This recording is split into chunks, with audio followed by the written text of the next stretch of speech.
सबैजनालाई नमस्कार।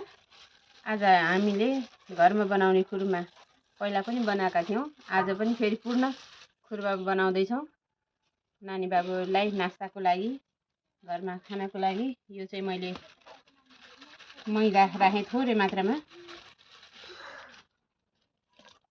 यो घरमै चामलको पिठो, यो गहुँको पिठो, अनि सुजी।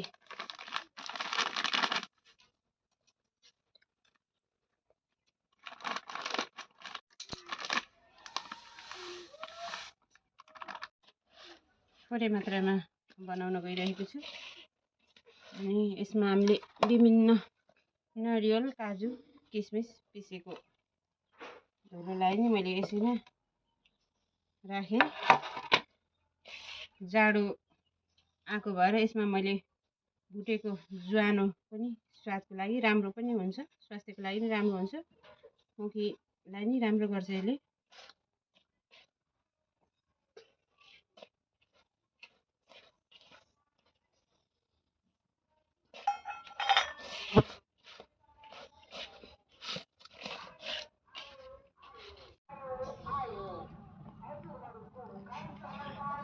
घिउ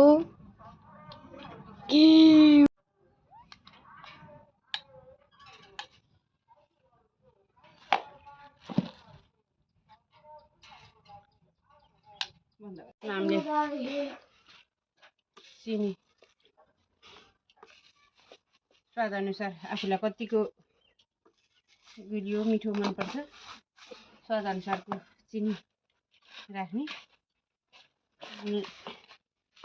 अनि तातो है पानी हाल्नुपर्छ मन तातो।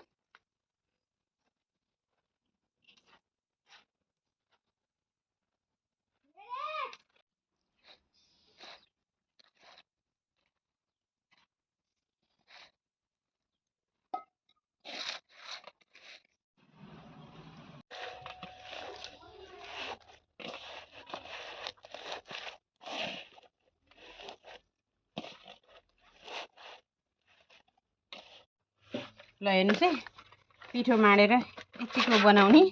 अब यसलाई चाहिँ 1-2 घन्टा भिजाउन छोडिदिने, त्यसपछि पकाउने।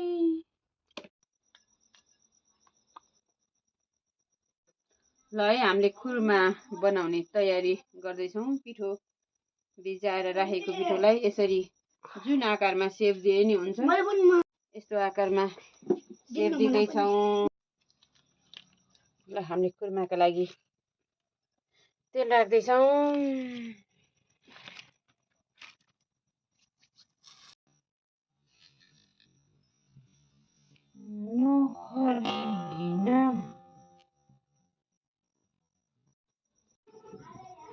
गुलियो नै हुन्छ कि एका मटर त हजुर अचारको मटर गुलियो नै हुन्छ।